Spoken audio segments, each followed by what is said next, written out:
Hi everybody, and welcome back to Wrasslin Dogs Farms.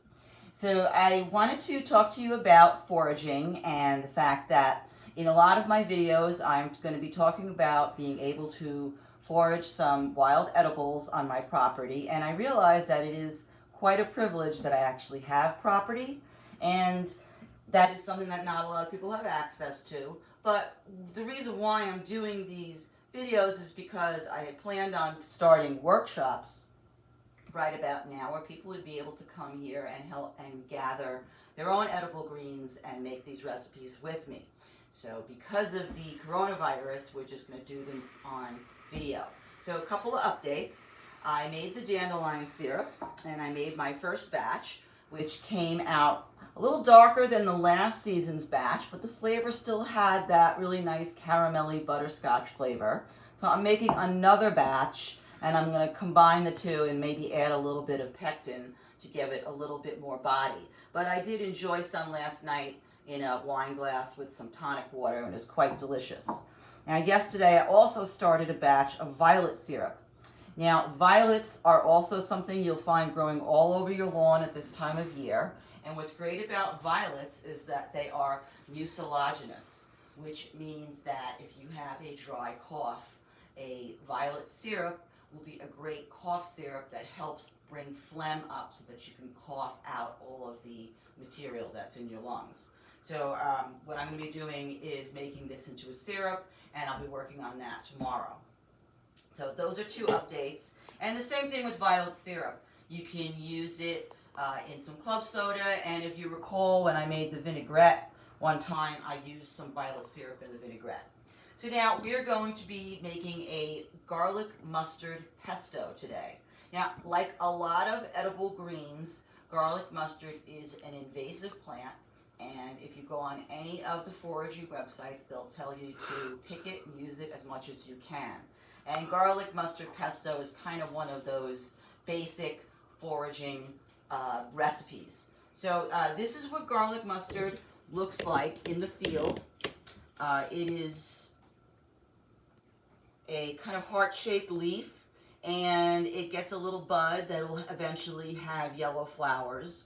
And you want to pick it before it gets too big, because the bigger it gets, the stronger it gets. And believe it or not, this is a pretty strong leaf.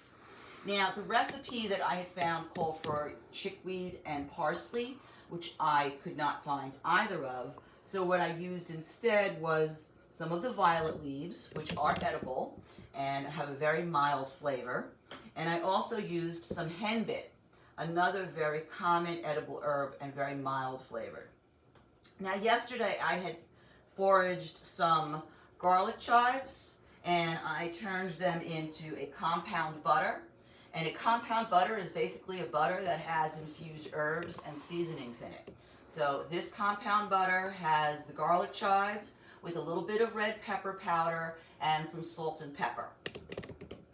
So I sauteed about 3 cups of the garlic mustard in 2 tablespoons of olive oil, and I also used 1 little wedge of my compound butter to add a little bit more creaminess. And we sauteed it for a little bit, and 3 cups of the garlic mustard reduced down to just this amount. So we're going to put that into our food processor. And again, I'm using one of these little mini food processors, which are always great to have around. So we're just going to get all that in there. And then the recipe calls for a 1/4 cup of pine nuts or walnuts. Now, I found pine nuts. I found the Cento brand of pine nuts, and I just toasted them just a tiny bit, just for a little extra flavor and depth. So we're going to add that. And I'm also going to add a 1/4 cup of shredded Parmesan cheese. Okay. Now, like I said, I didn't have any parsley.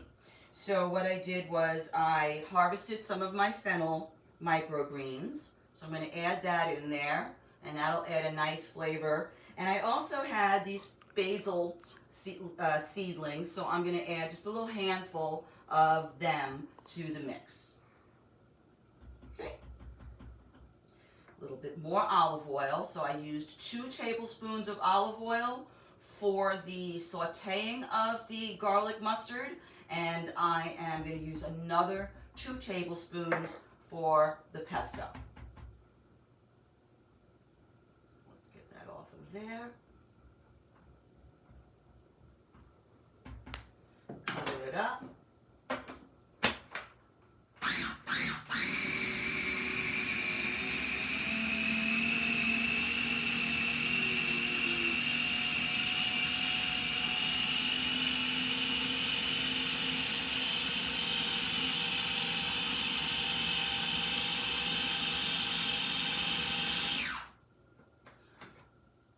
And that's it.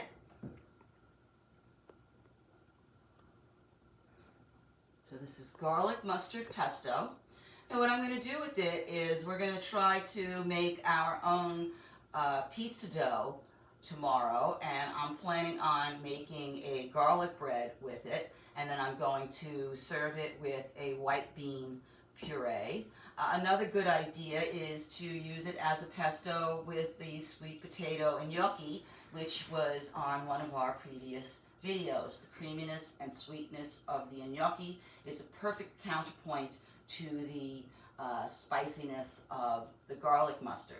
And same thing with the white bean puree. It's a really nice combination, and it's also great ways to get some protein and fiber in your diet while using produce, well, not produce, but edible greens that you could possibly even find on your grass or in your backyard.